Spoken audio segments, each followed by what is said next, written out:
ఒసేయ్ పద్మ, పద్మ, టీ పెట్టమని నీకు ఎప్పుడనగా చెప్పాను?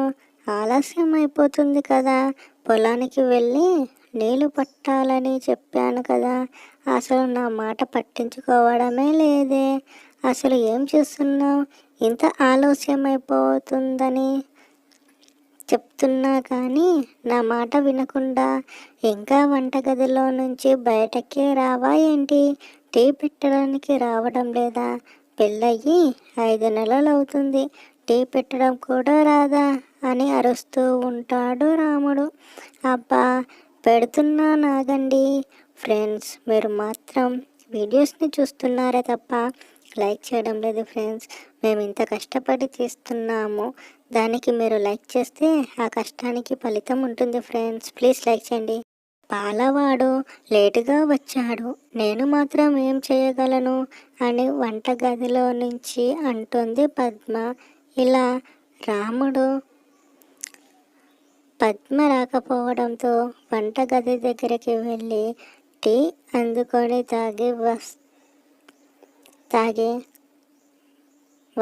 వసే పద్మ, మా అమ్మని జాగ్రత్తగా చూసుకుంటున్నావు కదా. మా అమ్మకి ఏది కావాలంటే అది దగ్గర ఉండి చూడవే. మా చెల్లి ఉంటే తనే చూసుకునేది, పెళ్ళైపోయి అత్తారింటికి వెళ్ళిపోయింది కదా. ఇంకా నువ్వే కూతురైనా కోడలువైనా జాగ్రత్తగా చూడు అని చెప్పడంతో, మీరు ఉదయాన్నే వెళ్ళి మధ్యాహ్నం వస్తారు, మళ్ళీ మధ్యాహ్నం వెళ్ళి ఏ రాత్రికో వస్తారు. ఇంట్లో నేను మీ అమ్మగారు తప్ప ఇంకెవరు ఉన్నామండి. నేనే కదా మీ అమ్మగారిని చూసేది. మీ అమ్మగారు ఏమైనా చెప్పారా ఏంటి నా గురించి? అసలు చూడడమే లేదని ఒక్కసారి అడిగి చూడండి. నేను మంచిగా చూడకపోతే అప్పుడు నన్ను ఏమైనా అనండి, అంతేకాని చూసే వాళ్ళని ఇంకా మంచిగా చూడండి అని అంటే అసలు చూడాలనిపించదండి అని కోపంగా అంటుంది పద్మ. ఏం కోపం పడితే ఈ వయసులో తోడు కావాలి కదా, అందుకని అంటున్నాను అని చెప్పి టీ తాగేసి వెళ్ళొస్తానే, జాగ్రత్త అని అమ్మ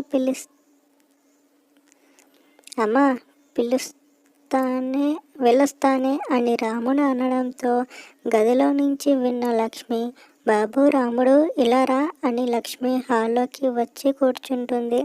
ఏంటమ్మా చెప్పు అని రాముణ్ణి అడగడంతో, 1 నిమిషం ఆగు బాబు. అమ్మ కోడలి పిల్ల పద్మ, నువ్వు ఇలా రా. 1 నిమిషం అత్తయ్య, మీకోసం పొయ్యి పైన ఇడ్లీ పెట్టాను, గ్యాస్ ఆఫ్ చేసి వస్తానే అని అనడంతో లక్ష్మి పక్కన ఉన్న రాముడు, మీ కోడలు వంటగదిలోకి అంకితమైపోతుంది.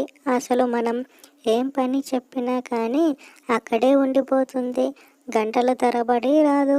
అసలు ఏం చేస్తుందో ఏమో అని నవ్వుకుంటూ అంటాడు.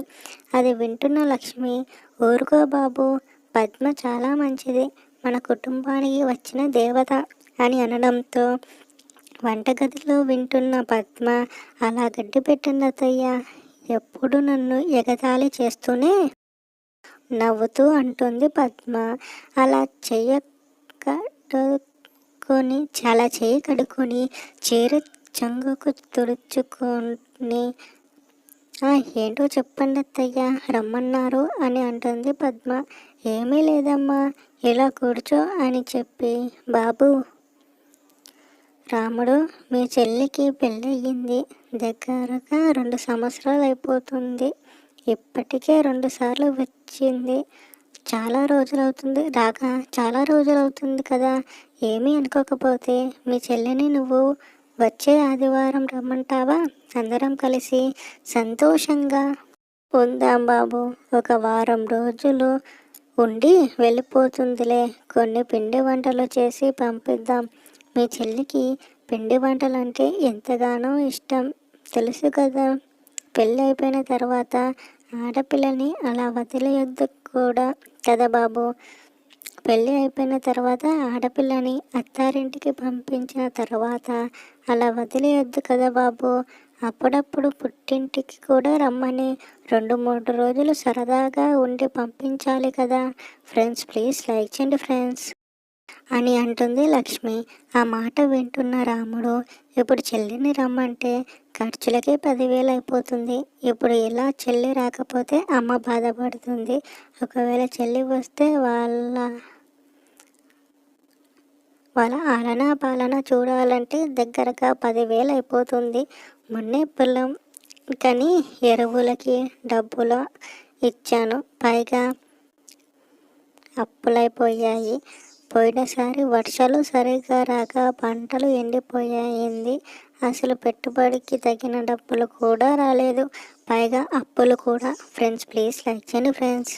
అప్పులు కూడా అయిపోయాయి. మళ్ళీ ఇప్పుడు 10,000 అప్పు చేసి మరి చెల్లిని రమ్మనడం ఎలా అని ఆలోచిస్తూ ఉంటాడు రాముడు. అప్పుడు లక్ష్మి, ఏంటి బాబు రాముడు ఏం ఆలోచిస్తున్నావు? మీ చెల్లిని పిలుస్తావు కదూ అని అడుగుతుంది. అలాగే అమ్మా, పిలుస్తానులే అని చెప్పి, సరే నాకు సమయం అయిపోతుంది, వెళ్ళి పొలానికి నీళ్లు పెట్టాలని వెళ్ళిపోతాడు రాముడు. రాత్రి ముగ్గురు కలిసి భోజనం చేసి ఎవరి గదిలోకి వాళ్ళు వెళ్ళిపోతారు. పద్మ మంచంపై ఉన్న దుప్పట్లు వేసి, ఏవండి, ఉదయం మీ అమ్మగారు చెప్పారు కదా, దాని గురించి ఏం ఆలోచించారు అని అనడంతో, ఏముంది, మన దగ్గర అసలు డబ్బే లేదు. ఇప్పుడు బావగారు చెల్లి వచ్చారంటే వాళ్ళని తీసుకురావడానికి, అలాగే వాళ్ళు ఉన్న 3 రోజులు చూడడానికి, మళ్ళీ వాళ్ళని దింపడానికి దగ్గరగా 10,000 ఖర్చు అయిపోతుంది. మీకు తెలుసు కదా, పోయినసారి పంట చేతికి అందినట్టే పోయింది. అసలు పెట్టిన పెట్టుబడికి తగిన దిగుబడి కూడా రాలేదు. మళ్ళీ ఇప్పుడు 10,000 అప్పంటే ఎవరు ఇస్తారే మనకి అని ఆలోచిస్తూ ఉంటాడు రాముడు. అదంతా అర్థం చేసుకున్న పద్మ, పుట్టింటి ఆడపిల్లని రమ్మన్నాలి కదండి, పెళ్లి చేసిన తర్వాత అలా వదిలేకుండా అప్పుడప్పుడు రమ్మంటే తనకి ధైర్యం కదండి. భర్త ఎంత మంచివాడైనా ఒకసారి అన్న తల్లిని చూడాలని మీ చెల్లికి ఉంటుంది కదండి అని చెప్పి ధైర్యాన్ని ఇచ్చి అలా ఆలోచిస్తూ ఉన్నప్పుడు, ఏవండి, మా తమ్ముడు ఉద్యోగం చేస్తున్నాడు కదా, వాడు ఎలాంటి ఖర్చు పెట్టాడు. వాడు ఉద్యోగం చేస్తూ 4 నెలలు అవుతుంది. వాడి దగ్గర ఒక 10,000 ఉండవా? ఒకసారి మీ ఫోన్ ఇవ్వండి, మా తమ్ముడికి ఫోన్ చేసి డబ్బులు ఏమైనా ఉన్నాయా అని అడిగి పంపించమని చెప్తాను. మీరు ఏమీ కంగారు పడకండి అని చెప్పి ఫోన్ తీసుకొని వాళ్ళ తమ్ముడికి ఫోన్ చేసి జరిగిందంతా చెబుతుంది. అలాగే అక్క, రేపు బ్యాంకుకి వెళ్ళి బావగారి అకౌంట్లో పంపుతానులే అని చెబుతాడు వాళ్ళ తమ్ముడు. అలాగే లేరా, మర్చిపోకుండా పంపు అని చెప్పి ఫోన్ పెట్టేస్తుంది. ఏవండి, మా తమ్ముడు పంపిస్తానన్నాడు, మీరేమీ బాధపడకుండా మీ బావగారికి ఫోన్ చేసి చెప్పండి రమ్మని అని అంటుంది పద్మ. అలా రాముడు వాళ్ళ బావగారికి ఫోన్ చేసి చెప్పడంతో, నాకు ఒక వారం రోజులు సెలవు, ఒక 2 రోజులు మా అమ్మగారి ఇంటి దగ్గర, ఇంకో 3 రోజులు ఫ్రెండ్స్ ప్లీజ్ లైక్ చేయండి ఫ్రెండ్స్, ఇంటికాడ ఉండి వస్తానులే అని చెప్తాడు. వాళ్ళ బావగారు అలా డబ్బులు అందడంతో వెళ్ళి చెల్లిని, పిల్లల్ని, అలాగే బావగారిని ఇంటికి తీసుకొస్తాడు రాముడు. కూతురు, అల్లుడు, అలాగే మనవడు, మనవరాల్ని చూసిన లక్ష్మి సంతోషిస్తుంది. అలా కొంచెం సేపు కూర్చొని మాట్లాడుకుంటున్న తర్వాత రాముడి చెల్లి ఝాన్సీ తన వదిన కోసం పట్టీలు చేయించి తీసుకొచ్చింది. అది తన వదినకి చూపించి కాళ్ళకి తొడగడంతో పద్మ ఎంతగానో సంతోషించింది. ఫ్రెండ్స్ ప్లీజ్ లైక్ చేయండి ఫ్రెండ్స్. ఒక్కసారిగా పద్మ రాముడి మొహంలోకి చూసేసరికి రాముడు ఎంతగానో సంతోషించాడు. పిండి వంటలు చేసి ఝాన్సీ వెళ్ళేటప్పటికి అన్నీ ప్యాక్ చేసి దగ్గర ఉండి పంపిస్తుంది. మీ చెల్లి ఝాన్సీ వస్తే ఎక్కడ డబ్బులు ఖర్చు అయిపోతుందో అని, ఎక్కడ అప్పులైపోతాయో అని ఆలోచించారు. కానీ మీ చెల్లి నాకు పట్టీలు తెచ్చిందండి.